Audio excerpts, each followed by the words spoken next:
안녕하세요. 금요일의 과학터치입니다. 저는 진행을 맡은 강주 서림초등학교 교사 우정미입니다. 오늘의 주제는 우리 몸속의 청소부입니다.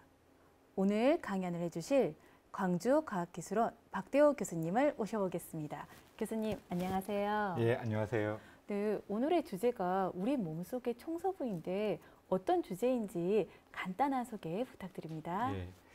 우리가 살아가면서 엄청나게 많은 양의 쓰레기를 생산을 해내고 이게 갖가지 사회 문제를 이렇게 발생을 하고 있는 거잖아요. 이제 우리 몸속에서 유사한 일이 벌어지게 됩니다. 뭐 꼭 쓰레기라고 말을 할 수는 없지만 쓰레기와 유사한 것들이 우리 몸속에서 발생을 하고 이런 것들을 잘 처리하는 과정이 있어야 되는데 오늘은 그러한 내용에 대해서 강연을 해드릴까 합니다. 네. 교수님의 설명을 들으니까 더욱 내용이 궁금해지는데요. 여러분도 그 강연을 듣다가 궁금한 점이 있으면 실시간 채팅창에 질문을 남겨주시면 강연이 다 끝난 후에 교수님께 질문을 드리도록 하겠습니다. 자, 그럼 지금부터 오늘의 강연을 시작하겠습니다.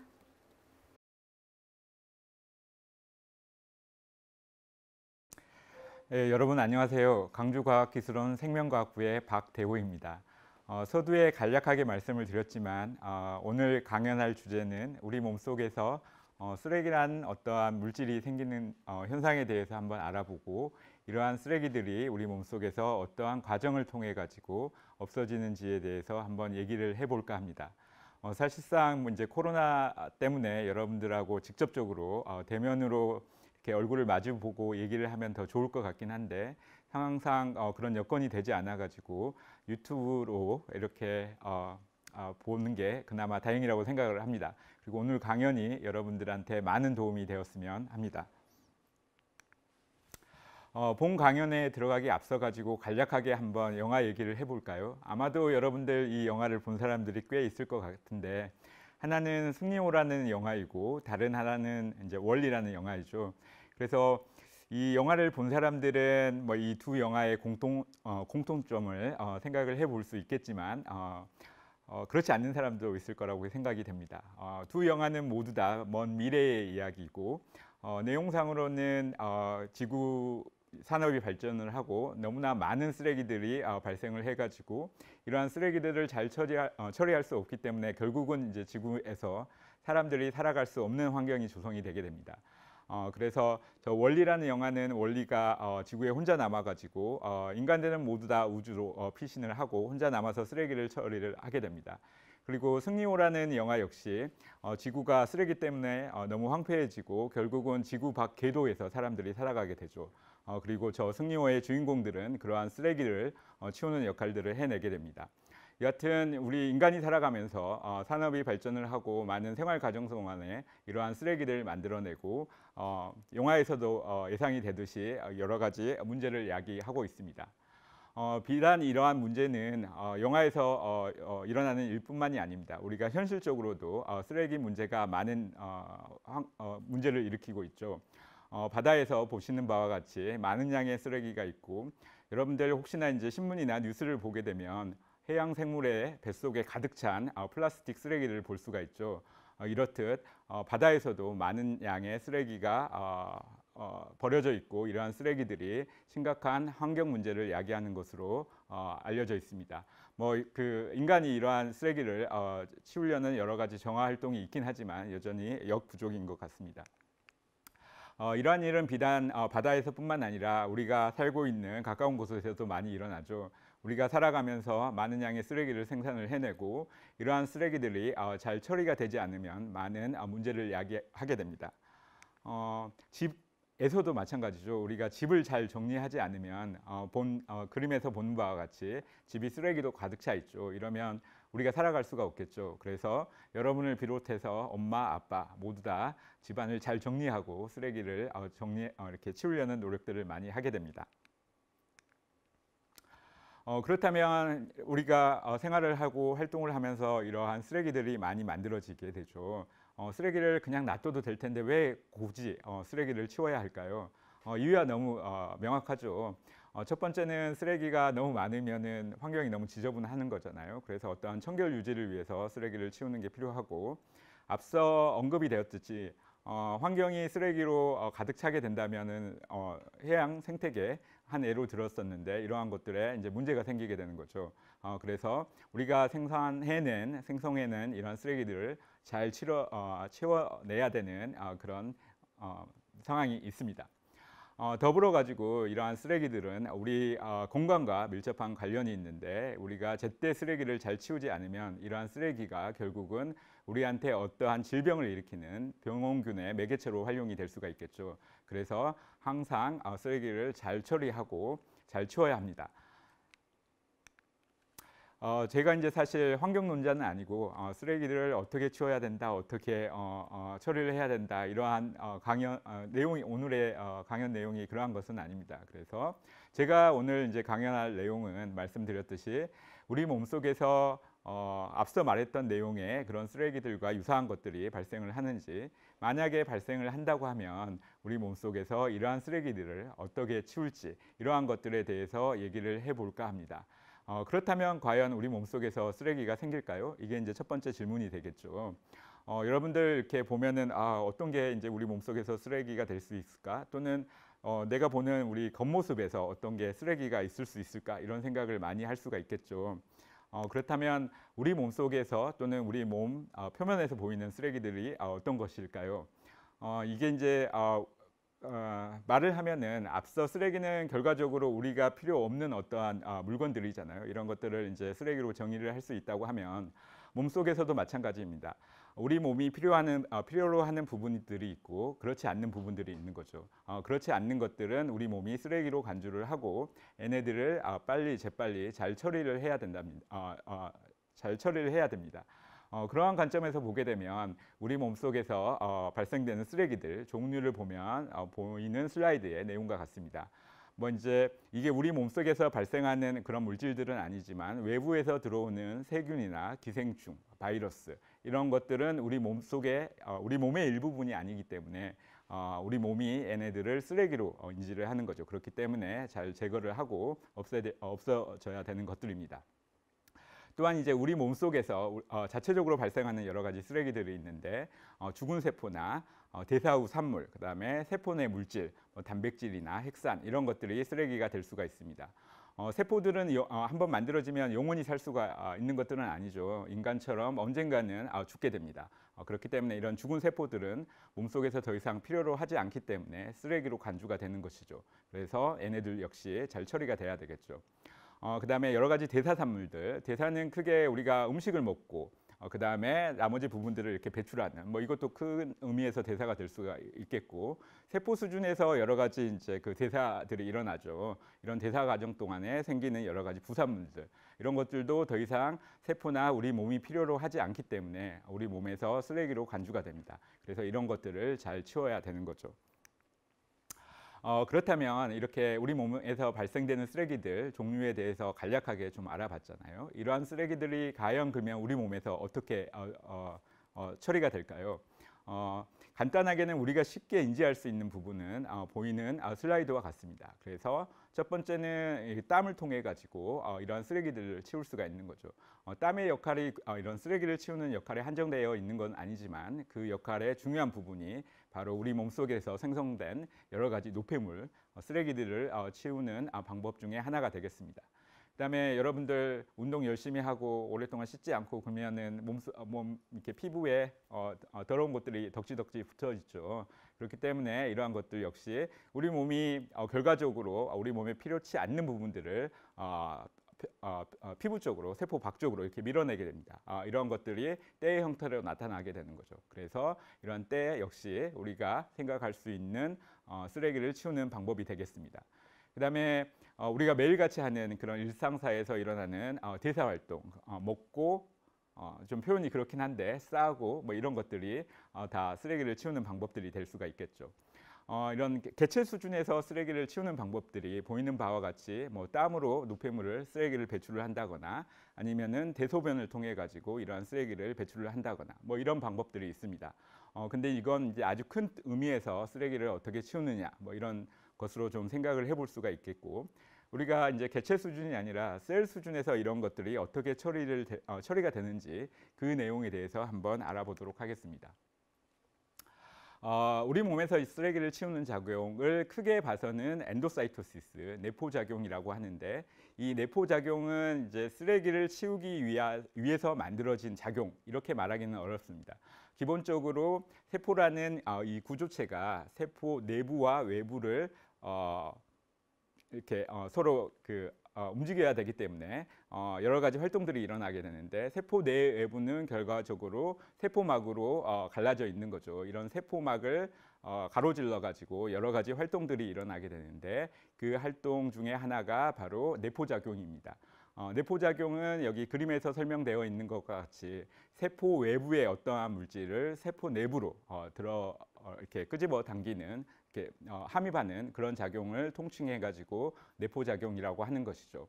이 내포작용에서는 크게 세 가지가 있습니다. 그림에서 보는 것과 같이 파고사이토시스, 피노사이토시스, 그다음에 리셉터 미디에이티드 엔도사이토시스. 말이 좀 어렵긴 한데 간략하게 좀 설명을 해보자면, 파고사이토시스는 어느 일정 크기 이상의 세포 외부의 물질을 세포 내부로 끄집어 당기는, 함입하는 그런 작용을 말을 합니다. 그리고 피노사이토시스랑 리셉터 미디에이티드 엔도사이토시스는 말씀드렸듯이 그 파고사이토시스는 어느 일정 이상, 보통 한 0.5 마이크론 정도의 사이즈를 기준으로 이게 갈리게 되는데, 그보다 더 작은 사이즈의 어떠한 세포 외부의 물질을 세포 내로 함입하는 작용을 일컫습니다. 사실 이러한 엔도사이토시스 또는 내포작용은 우리 되게 이제 이렇게 고등 동물에서 발달되어 있는 그런 작용 중에 하나입니다. 우리가 먼저 알고 있는 세균이나 고세균 뭐 이런 생명체에서는 이러한 활동이 일어나지 않죠. 그러니까 되게 고등 동물에서 일어나는 그런 프로세스로 알려져 있습니다. 특히나 이제 말씀드렸듯이 첫 번째 파고사이토시스는 비교적 큰 사이즈의 외부 물질을 함입하는 그런 작용이기 때문에, 우리가 앞서 공부를 했던 뭐 세포나 아니면은 세균이나 이런 것들을 제거하는 작용으로 활용이 되기도 합니다. 그래서 그 파고사이토시스, 엔도사이토시스, 그러니까 내포작용 중에 하나인 파고사이토시스가 우리 몸속에서 생성된 그러한 쓰레기를 치울 수 있는 작용으로 작동을 할 수가 있다고 했죠. 그래서 이 식작용 파고사이토시스에 대해서 조금 더 구체적으로 한번 알아보도록 하겠습니다. 방금 앞 슬라이드에서 얘기했듯이 파고사이토시스는 내포작용 중에 하나이죠. 그래서 세포 외부에 있는 물질을 세포 내부로 함입하는 작용을 통칭하여 파고사이토시스라고 합니다. 근데 여기에서 다른 내포작용과 구별이 되는 점은, 함입하는 물질의 크기가 0.5 마이크로미터 이상의 어떤 물질을 함입할 때 이러한 것들을 파고사이토시스, 식작용이라고 하는 거죠. 이러한 식작용은 앞서 말했던 그런 죽은 세포나 세균 뭐 이런 것들을 클리어런스, 제거하는 데 중요한 역할을 담당을 하게 됩니다. 이러한 현상을 파고사이토시스라고 했었죠. 식작용이라고 했었죠. 그리고 이러한 식작용을 담당하는 세포가 있는데, 이러한 세포를 통칭해 가지고 식세포라고 부릅니다. 다세포 생명체에서는 이 파고사이토시스가 크게 두 가지 역할을 하게 되는데, 슬라이드에서 보는 바와 같이, 앞서 또 슬라이드에서 설명이 되었던 바와 같이 우리 몸을 침입하는 그런 병원균을 제거를 하거나, 아니면 우리 몸에서 그 일생을 다하고 죽은 세포를 제거하거나, 뭐 이런 두 가지 큰 역할을 하게 됩니다. 다른 이제 고등 동물이 아니라 진핵 세포에서 이런 파고사이토시스가 유사하게 일어나기도 하는데, 온형 동물이라고 여러분들 아메바나 유굴레나 한 번쯤은 들어봤을 것 같긴 한데, 이러한 동물들을 온형 동물이라고 합니다. 이런 거 역시 파고사이토시스 작동이 되긴 하는데, 우리 고등 동물에서 작용되는 파고사이토시스의 식작용의 근본적인 목적하고는 다른 취지로 이러한 식작용이 작용이 됩니다. 얘네들 아메바나 유굴레나 얘네들은 이런 식작용이 있긴 하는데, 말 그대로 이 식작용은 외부의 어떤 영양분을 세포 내로 끄집어 당기는 그런 의미에서 식작용이 작용을 하게 됩니다. 그래서 간략하게 파고사이토시스에 대해서 알아봤죠. 다시 한번 정리를 하자고 하면 우리 몸속에서는 다양한 종류의 쓰레기가 발생을 할 수가 있는데 크게 봐서는 우리 몸 자체, 우리 몸을 구성하는 세포가 죽은 쓰레기, 또 우리 몸을 침범하는 외부의 어떤 병용균, 이런 것들이 우리 몸에서 쓰레기가 될 수가 있는 거죠. 그리고 이러한 것들을 처리하는 과정을 식작용, 파고사이토시스라고 말을 했습니다. 그리고 이러한 기능을 담당하는 세포들이 보시는 바와 같이 식세포인 거죠. 그래서 식세포는 파고사이트라고 부릅니다. 그래서 영어의 의미를 따져 보게 되면은 페이지란 말이 이제 라틴어로 못못을 삼키다, 먹다 이런 뜻이거든요. 사이트는 이제 셀이란 뜻이죠. 그래서 파고사이트라고 하면은 어떤 걸 먹는 이런 세포를 통칭하게 되겠습니다. 그래서 우리 세포가 엄청나게 많은 종류가 있고 그 기능도 또 다양하죠. 그러한 세포들 중에서 어떤 걸 잡아먹고 이러한 역할을 하는 세포를 통칭해 가지고 파고사이트라고 합니다. 그리고 말했듯이 파고사이트는 세균이나 외부의 입자, 그 다음에 우리 몸에서 생성된 죽은 세포 이런 것들을 처리하는 그런 세포로 작동을 한다고 했었죠. 사실 이런 파고사이트는 되게 일반적인 그런 단어입니다. 그렇기 때문에 조금 더 어떠한 세포들이 이러한 파고사이트 역할을 하는지에 대해서 알아보면 이건 다시 이렇게 크게 두 가지로 나뉠 수가 있어요. 세포가 먹기 위해 태어난 세포들이 있는 거죠. 이러한 세포들을 우리가 프로페셔널, 그러니까 먹기 위해서 만들어진 세포이죠. 본래의 기능이 먹기 위한 세포입니다.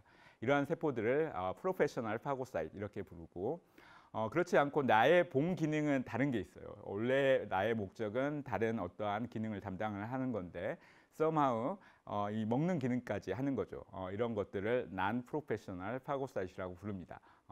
그래서 이러한 세포들을 보게 되면은 아래 그 슬라이드 맨 아래에 보는 것처럼 영어로 되어 있긴 하지만 뭐 중성구, 대식세포, 모노사이트, 그다음에 뭐 수지상 세포 이런 세포들이 있는 거죠.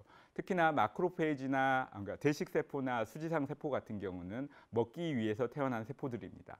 그래서 이러한 세포들을 프로페셔널 파고사이트, 나머지 세포들은 원래의 기능은 따로 있어요. 그렇기 때문에 non 프로페셔널 파고사이트 이렇게 부르게 됩니다. 대표적으로 이 그 파고사이토시스, 그다음에 파고사이트에 의해서 일어나는 현상이 두 가지가 있다고 했었죠. 하나는 우리 몸을 침범하는 그런 패소젠, 병원균을 이렇게 제거하는 그런 과정입니다. 다른 하나는 우리 몸에서 세포가 그 일생을 다하고 죽은 세포를 처리하는 이런 역할을 한다고 했었죠. 그래서 이 동영상은 그 내용을 보여주는 것입니다. 그래서 가운데에 이렇게 커다란 세포가 있는 거잖아요. 이건 이제 마크로페이지입니다. 대식세포.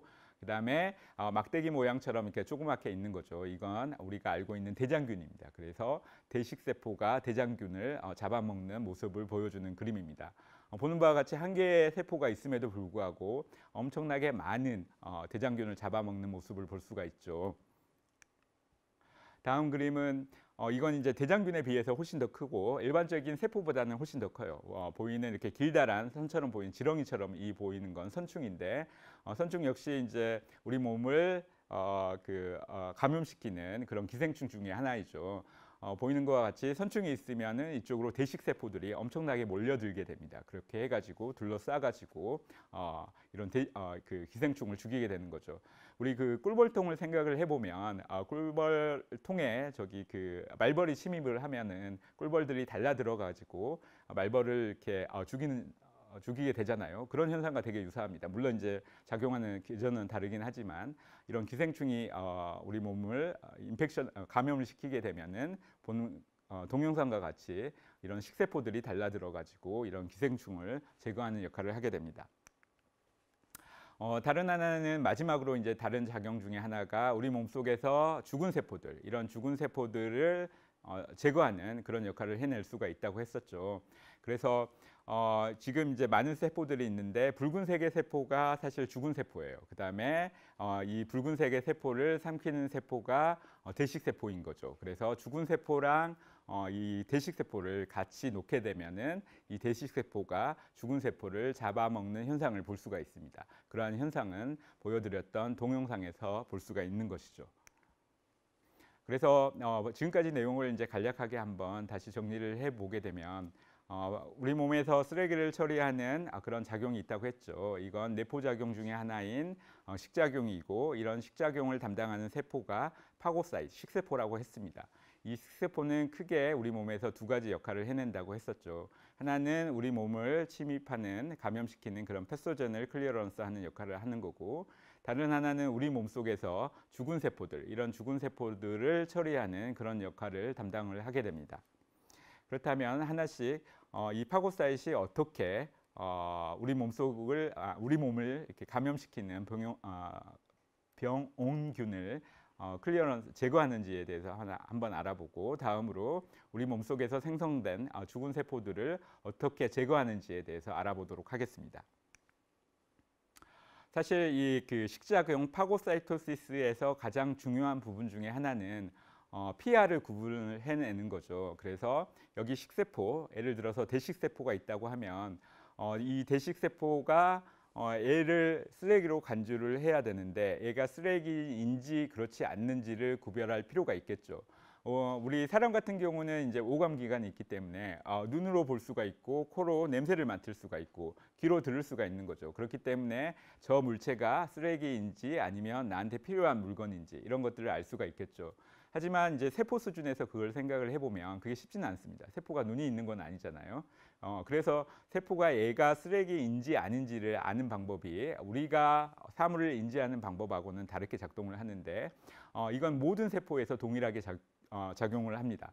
세포는 세포 표면에 수용체라는 특별한 단백질을 가지고 있죠. 이 수용체를 통해 가지고 수용체와 결합하는 물질이 있습니다. 이 물질을 라이간드라고 하는데, 이런 수용체와 라이간드의 상호작용, 인터액션에 의해서 얘가 어떠한 물질인지를 구별을 할 수가 있는 것이죠.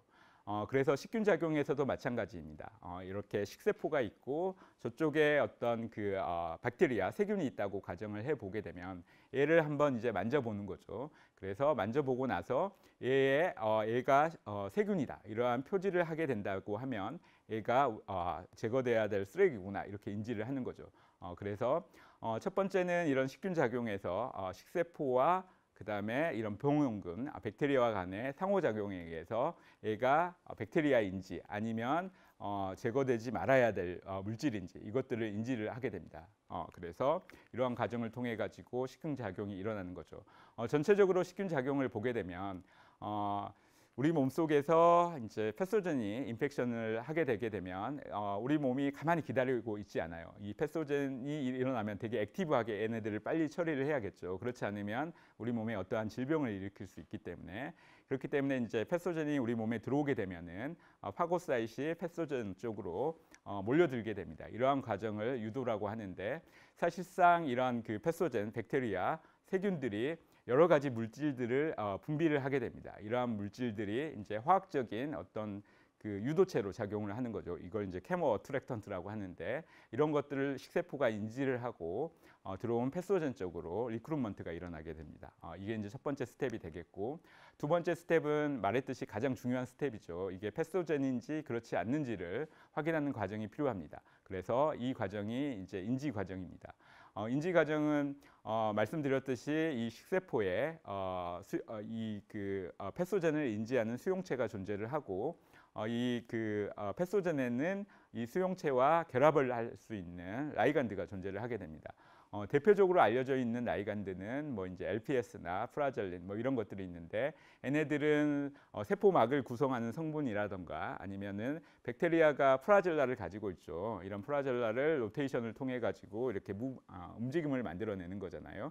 이런 프라젤라를 구성하는 단백질입니다. 프라젤린은 이런 것들을 식세포가 인지하게 되는 거죠. 이런 인지를 통해 가지고 이놈이 나쁜 놈이구나, 이걸 이제 알 수가 있는 거죠. 그래서 인지 과정이 일어나고, 그런 다음에 이게 확실히 내가 얘는 쓰레기야, 이 쓰레기를 먹어야겠구나, 이런 과정이 일어나는 거죠. 이 과정이 함입하는 과정이 되겠습니다.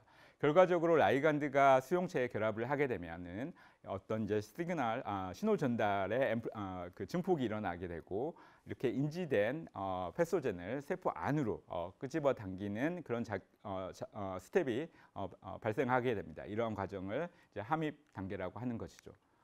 마지막으로 그러면 패소젠이 있고 식세포가 이런 패소젠을 이렇게 잡아먹는 거잖아요. 잡아먹으면 그 다음에 어떻게 하지? 이게 좀 문제가 될 수가 있겠죠. 세포가 잡아먹기만 하면 안 되는 거겠죠. 이 잡아먹은 걸 없애야 되는 거잖아요. 그래서 뭐 이제 그 인펙션이 일어나게 되면 사실상 많은 세균들이 세포 안에서도 살아갈 수가 있어요. 근데 이러한 파고사이토시스, 식작용을 통해 가지고 세포 내로 들어온 이런 패소젠, 박테리아, 뭐 세균들은 사실 특별한 내포작용 프로세스에 의해서 죽게 됩니다. 결과적으로 말을 하게 되면은 들어온 이런 그 세균들은 안에 파고좀이란 형태로 존재를 하게 돼요. 이런 파고좀은 라이소좀하고 이렇게 결합을 하게 되는데 여러분 생명과학 시간에 좀 들어봤을 것 같기도 한데 라이소좀에 많은 엔자임들이 존재를 하죠. 많은 효소들이 소화 효소들이 존재를 하게 됩니다. 이런 라이소좀에서 라이소좀과 파고좀이 이렇게 결합을 하게 되고 파고좀 안에 있는 패소젠이 결과적으로 라이소좀 안에 있는 여러 가지 효소들에 의해서 분해가 일어나게 되는 거죠. 이게 식균 작용의 마지막 단계가 되겠습니다. 그래서 패소젠이 있게 되면은 이 패소젠 쪽으로 파고사이트이 유도가 되게 되고 인지가 일어나게 되고 그다음에 함입이 되고 함입된 패소젠이 결과적으로 식세포 안에서 분해가 되는 것입니다. 이런 과정을 통해 가지고 우리 몸속을 침입하는 그러한 박테리아 세균들을 제거를 할 수가 있게 됩니다. 간략하게나마 이제 그 파고사이트의 첫 번째 기능인 식균 작용에 대해서 알아봤습니다. 그 다음에 두 번째 중요한 기능 중에 하나인 파고사이트이 죽은 세포를 이렇게 잡아먹는 작용을 할 수 있다고 했었잖아요. 그래서 두 번째 얘기에 대해서 한번 얘기를 해볼까 합니다. 제가 이 슬라이드를 이제 가져온 이유가 모든 오르가니즘이 동일한 그런 사이클을 가지게 되는데 우리 인간에 대해서 한번 생각을 해보게 되면 여러분들 태어나게 되는 거잖아요. 그 다음에 여러분처럼 한참 성장기에 있게 되죠. 그래서 사람이 태어나고 성장을 하게 되고 결과적으로 언젠가는 여러분도 저처럼 나이를 먹게 되고 또 저는 더 나이를 먹게 되면 늙게 되겠죠. 그런 다음에는 결과적으로 언젠가는 죽게 되겠죠. 이게 모든 오르가니즘, 모든 유기체가 가지고 있는 어떤 숙명과도 같은 사이클입니다.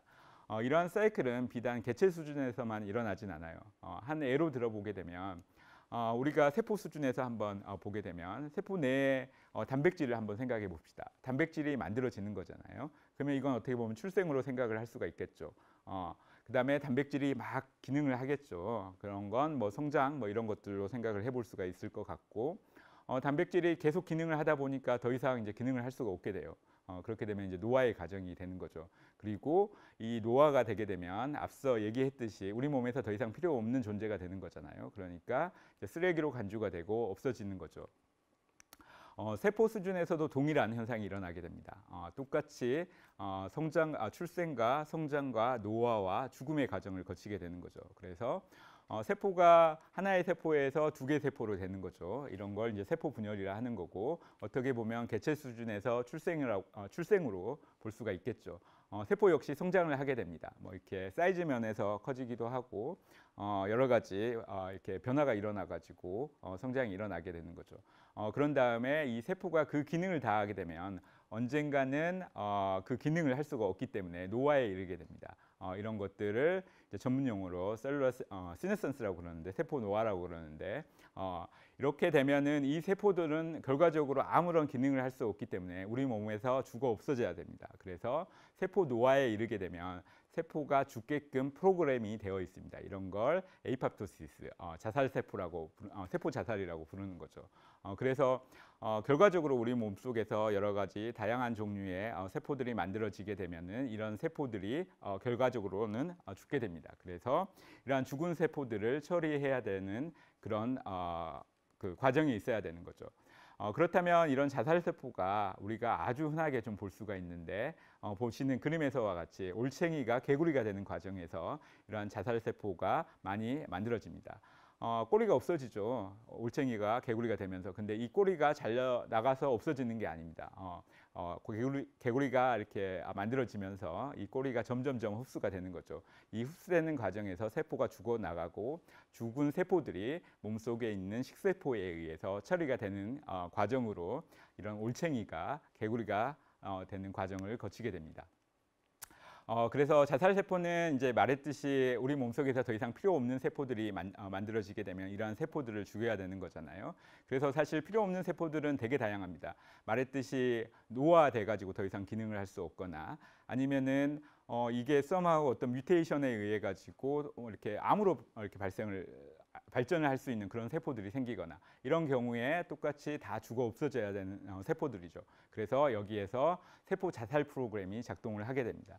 결과적으로 이러한 프로세스는 퀄리티 컨트롤인 거죠. 우리 몸에서 정상의 세포만 정상적으로 기능을 하게끔 만들어내는 중요한 프로세스가 되겠습니다. 그래서 우리 몸속에서 얼마나 많은 이제 그 자살 세포가 생기는지를 한번 보게 되면 이 테이블이 그 표가 영어로 돼 있어가지고 조금 보기에 어려울 수는 있겠지만 한 해로 피 속에 있는 세포들의 숫자입니다. 그다음에 이 세포들이 얼마나 오랫동안 살아가는지에 대한 내용인 거죠. 그래서 뉴트로필 중성구를 보게 되면은 이 세포는 피 1 마이크로리터에 약 3,000개 정도의 세포가 있다고 합니다. 근데 이 세포는 하루 정도밖에 살 수가 없어요. 그래서 이제 계산을 해보게 되면 이 하루 동안에 얼마나 많은 중성구가 죽어나갔는지를 한번 계산을 해볼 수가 있는데 보통 성인의 몸속에는 약 6리터의 피가 있다고 합니다. 그래서 1 마이크로리터에 3,000개의 중성구가 있으니까 하루 동안에 죽어나가는 중성구의 숫자를 계산을 해보게 되면은 약 180억 개의 세포가 있는 것이죠. 이걸 이제 우리 몸 전체적으로 따져보게 되면은 하루에 약 1%의 세포들이 죽어나간다고 합니다. 그러니까 100일이 지나면 여러분들은 완전히 새로운 몸이 되는 거예요. 그래서 내가 나는 왜 이렇게 좀 이상하게 생겼지? 이렇게 생각할 필요 없어요. 100일이면 완전히 새로운 사람들이 만들어지게 됩니다. 그래서 이러한 그 죽은 세포가 생기게 되면은 그 식작용에 의해 가지고 이러한 세포들을 제거를 한다고 그랬죠. 이러한 세포 식작용을 다른 말로 에페로사이토시스라고 부릅니다. 이 에페레라는 말은 무덤으로 데려가다 이런 뜻이라고 해요. 그래서 세포의 어떤 그 죽은 세포를 잡아먹는 무덤으로 데려가는 그런 일련의 작용으로 생각을 하면 될 것 같습니다. 앞서 말했듯이 엄청나게 많은 죽은 세포들이 생기죠. 근데 실제적으로 건강한 사람의 몸을 이렇게 들여다보면 죽은 세포들을 보기가 어렵습니다. 그러한 이유는 바로 이런 식작용이 아주 활발하게 일어나기 때문이죠. 이런 식작용은 앞서 말했듯이 프로페셔널한 식세포가 있고 난 프로페셔널한 식세포가 있다고 했었잖아요. 이런 식세포들에 의해서 일어나고 태어나서부터 죽을 때까지 죽은 세포들이 만들어지기 때문에 이 에페로사이토시스 역시 동일하게 일어납니다. 특히나 이제 셀룰러 턴오버, 그러니까 죽은 세포들이 많이 발생하는 흉선이나 눈, 지라 이런 곳에서 이런 식작용이 활발하게 일어나게 되죠. 이런 식작용이 왜 중요하냐면 이러한 식작용에 어떤 결함이 생겼을 때, 그러니까 죽은 세포가 잘 제거가 안 됐을 때는 우리 몸속에서 여러 가지 질병들이 만들어지게 되는데 대표적으로 알려져 있는 질병이 자가 면역 질환입니다. 결과적으로 이런 죽은 세포들이 우리 몸속에서 자가 항체를 만들어지고 그러니까 처리가 잘 되지 않으면 자가 항체를 만들어내게 되고 이런 자가 항체들이 결국은 우리 몸을 공격을 하는 거죠. 그래서 이제 자가 면역 질환을 일으키는 것으로 알려져 있는데 대표적으로는 여기 얼굴이 울긋불긋해지는 루푸스나 그다음에 류마티스 관절염 이것들이 대표적인 자가 면역 질환으로 알려져 있습니다. 그래서 이런 식작용이 에페로사이토시스가 잘 일어나지 않으면 이런 질환들이 발생을 하는 것으로 알려져 있습니다. 이런 그 죽은 세포를 클리어런스하는 제거하는 과정은 우리 앞서 했던 백테리아의 그런 제거 과정과 동일을 합니다. 이런 죽은 세포가 생기게 되면 식세포를 유도를 하게 되고 유도된 식세포가 죽은 세포를 인지하게 되는 거죠. 그런 다음에 식세포 안으로 함입을 하게 되고 함입된 죽은 세포는 식세포 안에서 분해가 일어나게 됩니다.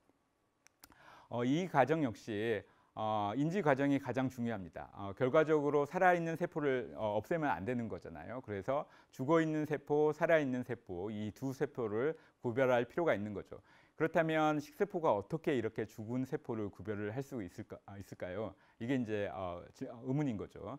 그래서 죽은 세포는 죽은 세포 나름대로 표지를 하게 됩니다. 아, 나는 죽었어. 그러니까 나를 빨리 인지를 하고 나를 빨리 제거해줘. 이러한 신호를 보내게 되는 거죠.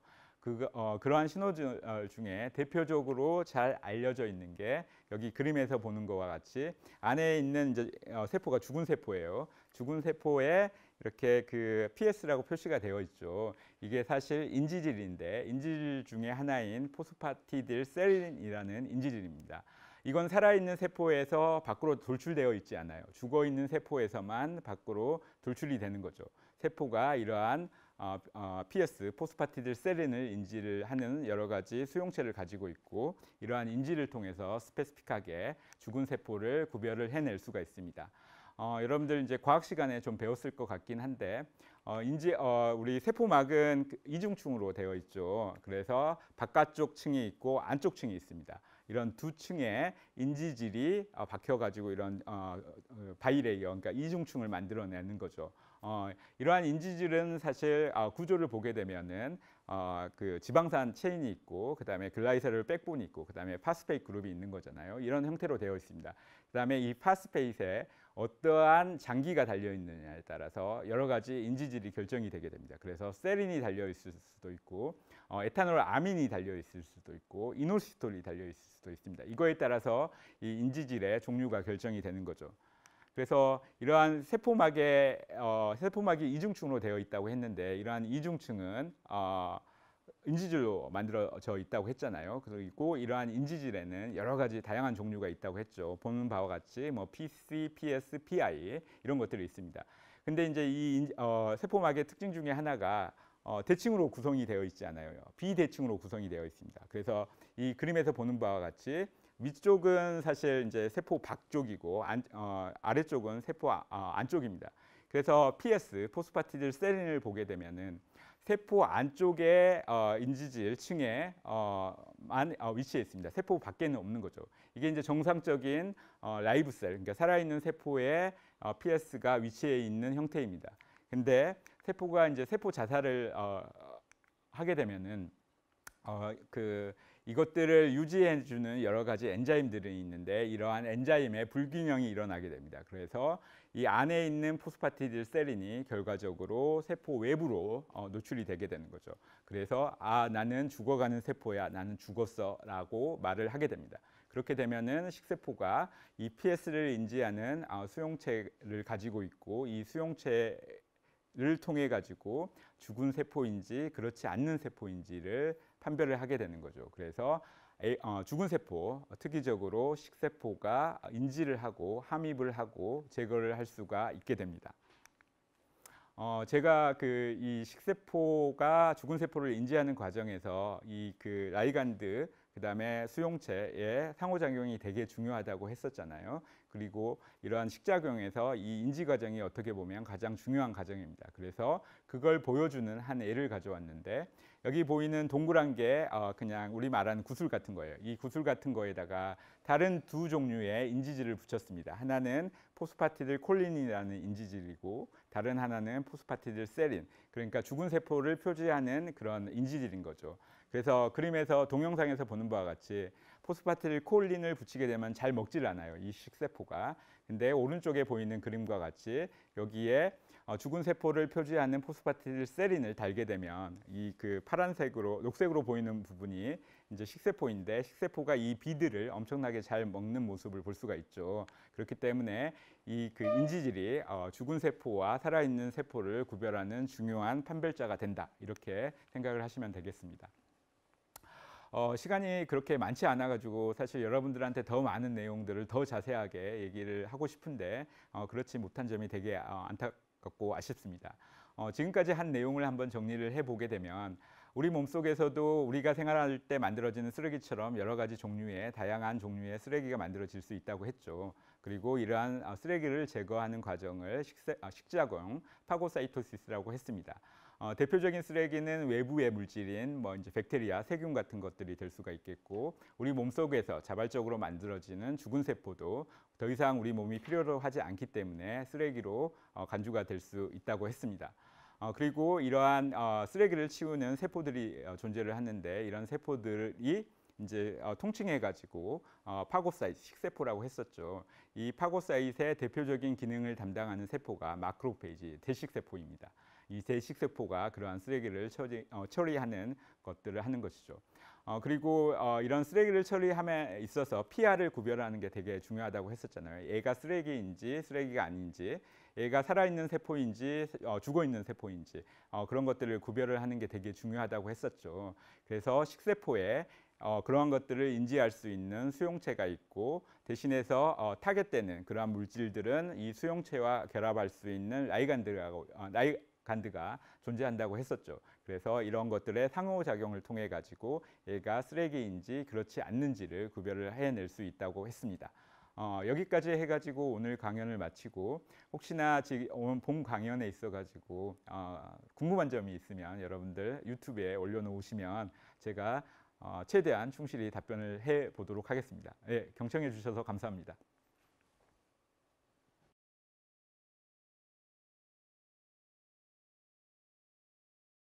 네, 유익한 강연 해주신 교수님께 감사드립니다.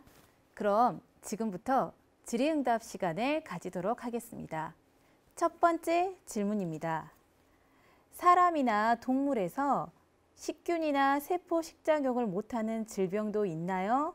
치료 방법도 궁금합니다. 라고 김희진님께서 질문을 주셨습니다. 네, 되게 좋은 질문인 것 같습니다. 그 뒤에 부분은 사실 강연에서 조금 언급이 되었던 것 같긴 한데 우리 몸속에서 이런 세포 작용이 원활하게 일어나야 된다고 했었죠. 그래서 만약에 죽은 세포가 생기게 되면은 이러한 죽은 세포를 빨리 처리를 해야 된다고 했었고 만약에 그렇게 되지 않으면은 여러 가지 좀 질병이 생길 수 있다고 했었잖아요. 대표적으로 알려져 있는 질병이 자가 면역 질환입니다. 그래서 뭐 루푸스나 류마티스 관절염 이런 것들이 대표적으로 이런 식세포가 죽은 세포를 잘 제거하지 못해 가지고 이러한 현상으로 알려져 있습니다. 이제 그 원인까지 이제 좀 구체적으로 알아보자면 이제 세포가 죽게 되고 이 죽은 세포가 잘 처리가 되지 않으면 결과적으로 얘네들이 세포 밖에서 분해가 되고 분해된 세포들이 항온으로서 작용을 하게 되거든요. 이제 항온이 생기게 되면 당연히 항체가 만들어지겠죠. 근데 이러한 항체는 결과적으로 세포를 인지하는 우리 몸속에 있는 세포를 인지하는 그런 항체가 되겠죠. 그렇기 때문에 우리 몸을 공격을 해가지고 정상의 세포를 죽이게 됩니다. 그래서 자가 면역 질환이 생기게 되는 것이죠. 그리고 이제 그 세균면에서 이런 세균이 잘 제거가 안 됐을 때는 기본적으로 우리 몸에 이제 그 면역이 존재를 하는 거잖아요. 면역에 의해서 사실 그러니까 이런 면역 반응은 오늘 강연에서 말씀드렸던 그런 파고사이토시스에 의해서 이루어지는 면역이 있을 수도 있고 이런 걸 이제 선천성 면역이라고 그러는데 그 외에 이제 후천성 면역에 의해서 그러한 세균들을 제거하는 방법들이 있습니다. 근데 이제 결과적으로 이런 것들 우리 몸에 면역이 잘 작동을 하지 않게 되면 우리 몸에 여러 가지 이제 질병이 일어나게 되죠. 우리 흔히 말하는 여러 가지 질병, 특히 이제 감염성 질병들이 많이 일어나는 것으로 알려져 있습니다. 여러분들 뭐 알고 있는 한 번쯤은 다들 걸렸을 것 같은데 뭐 폐렴, 결핵 뭐 이런 것들이 다 이런 그 세균에 의한 감염에 의해서 생기는 질병들이죠. 그래서 얘네들이 이제 잘 클리어런스가 안 일어나게 되면 그런 패소젠들이 우리 몸을 인펙션을 하고 그런 클리어런스가 잘 일어나지 않게 되면 결과적으로 그런 질병이 일어나는 것으로 알려져 있습니다. 네, 이번 강연을 통해서 식세포가 얼마나 중요한 역할을 하는지 저도 강연을 들으면서 알게 되었고 류마티즘, 관절염 그러면 이런 것들도 다 그 식세포에 관련된다는 것을 저도 강연 통해서 알게 되었습니다. 네, 감사합니다. 네, 다음 질문입니다. 식작용을 통해 죽은 세포를 제거하게 되면 그 죽은 세포는 어떻게 될까요? 외부로 배출되나요? 아니면 내부적인 어떤 작용으로 해서 사라지게 되나요? 라고 윤주 김님께서 질문을 주셨습니다. 그 정말 좋은 질문인 것 같습니다. 사실 이제 여러분들 대학교 오고 대학원 오고 어떤 연구 활동을 하게 된다고 하면 그런 내용을 지금 하게 거라고 생각이 되고 사실 이제 저도 그 부분에 대해서 연구를 하고 있는 부분이 있습니다. 그래서 이제 크게 보게 되면 식세포가 죽은 세포를 먹게 되게 되고 분해까지 이르게 된다고 했었잖아요. 그러게 되면 이 분해된 그 산물들이 과연 어떻게 처리될까? 이게 이제 또 다른 질문이 될 수가 있습니다. 그래서 이제 방법은 여러 가지가 있습니다. 첫 번째 방법은 분해된 그런 물질들이 세포 밖으로 그냥 나가버리는 이런 것들을 통해 가지고 그것들을 없앨 수가 있고, 두 번째 방법은 얘네들을 내 세포를 분해해 가지고 나온 물질이니까 세포 어느 곳에 쓰일 수가 있거든요. 이걸 이제 살비지 패스웨이라고 그러는데, 그러니까 재활용을 하는 거죠. 재생을 하는 거죠. 그런 방법으로 빌딩 블록으로 이렇게 사용을 할 수가 있습니다. 우리 레고 블록처럼 이런 그 죽은 세포에서 나온 것들을 내가 필요한 곳에 이렇게 끼워 맞추는 거죠. 그런 방법을 통해 가지고 활용을 할 수 있는 방법이 있고, 다른 한 가지 방법은 이제 연소를 하는 방법입니다. 아예 없애버리는 거죠. 그러니까 이제 이것들은 어떻게 보게 되면 그 죽은 세포를 식세포 안에서 이렇게 분해를 하는 거잖아요. 이 분해된 세포를 세포가 그러니까 그 영양소 비슷하게 인지를 하는 거죠. 그러면은 여러분들 알고 있는 뭐 해당 작용, 그다음에 그 전자 전달계 뭐 이런 것들을 통해 가지고 에너지를 만들어내는 거잖아요. 이런 방법을 통해 가지고 완전히 연소를 시키는 그런 방법이 있습니다. 그렇게 해가지고 지금까지 뭐 이제 연구 내용은 그런 세 가지 방법이 다 일어난다라고 알려져 있습니다. 아, 네. 세포도 죽었다고 해서 다시 또 사용할 수도 있는 것이고. 우리 그 쓰레기 재활용 하는 것처럼. 같은 개념으로 생각하시면 네. 되겠습니다. 아, 그렇군요. 네. 네, 알겠습니다. 네, 그럼 다음 질문 하겠습니다. 네, 식세포에 대한 연구가 지속되다 보면 미래에는 암세포 등 우리에게 해로운 특정 세포들만 없애는 것도 가능할까요? 라고 정재선님께서 질문을 주셨습니다. 정말 좋은 질문입니다. 사실 이제 이쪽 제가 연구하는 필드에서 그 분야가 한 분야 중에 하나이거든요. 이제 그 암세포가 우리 몸에 생기게 되면 이 암세포를 처리하는 방법들이 여러 가지가 있습니다.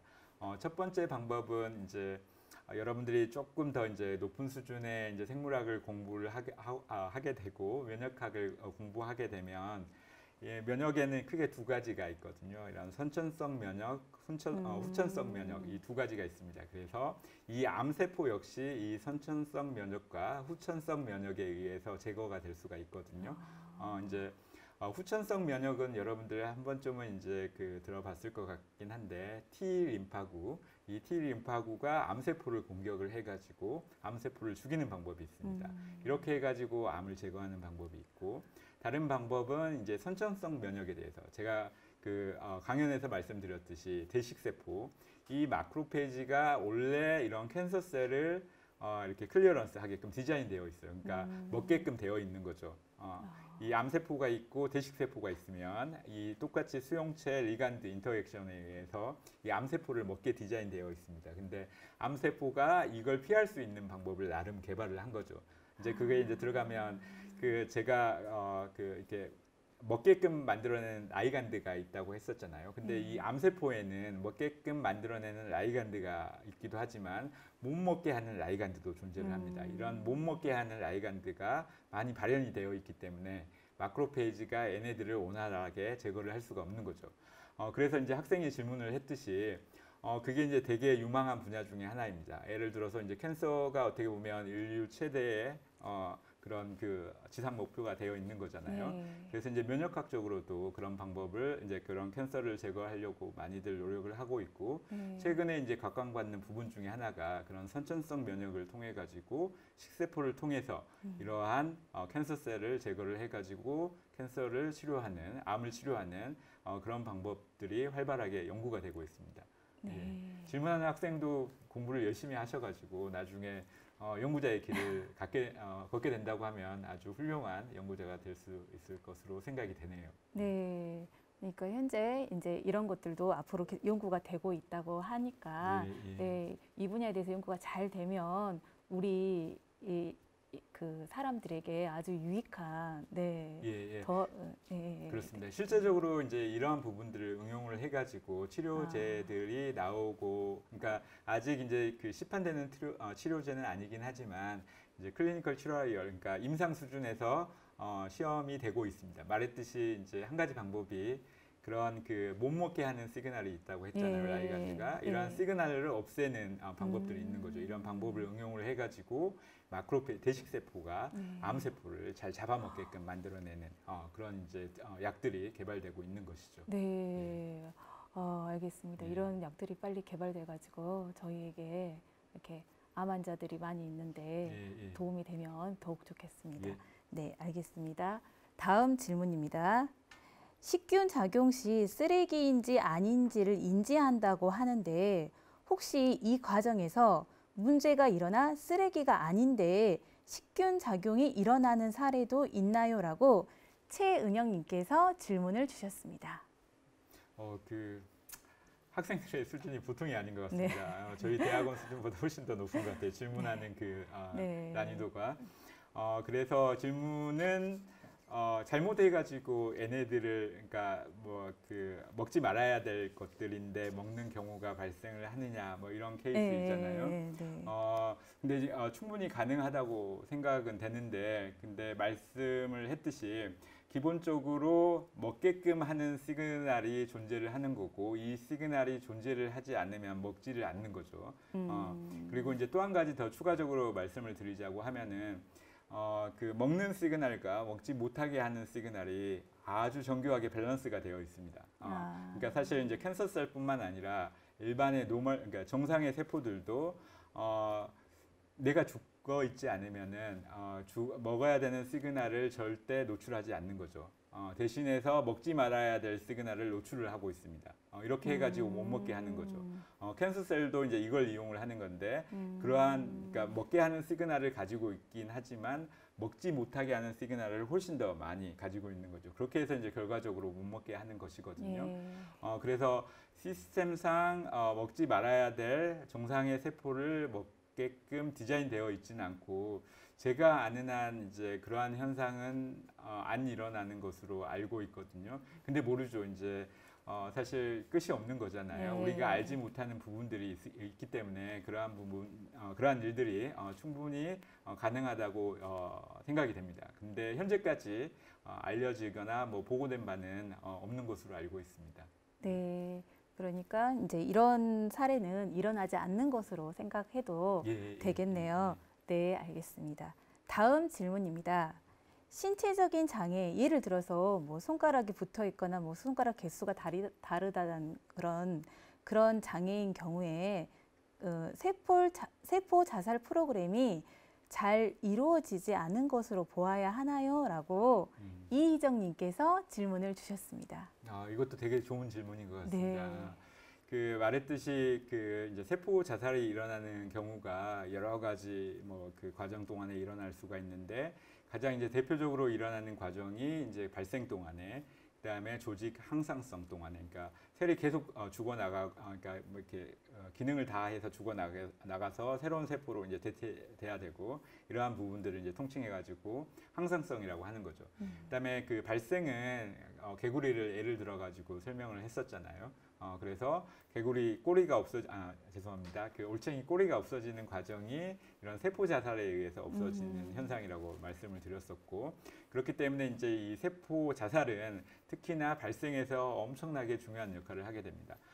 그래서 이제 여러분들의 손가락과 발가락, 눈, 코, 입 이런 것들이 어떻게 만들어지느냐 이런 과정을 이제 좀 살펴보게 되면 이제 우리 몸의 어떤 형태를 만들어내는 과정이 크게 두 가지에 의해서 일어난다고 알려져 있거든요. 하나는 이렇게 자라나가지고 나타나는 현상, 다른 하나는 이렇게 아주 이렇게 벌키하게 어떤 형태를 만들어 놓고 거기에서 조각을 해 나가는 거죠. 이렇게 조각칼로 조각을 해 나가는 것처럼 이런 조각하는 과정이 바로 이제 세포 자살이 되겠습니다. 그래서 세포가 죽어 나간 부분이 조각시 떨어져 나가는 그런 부분이 되겠죠.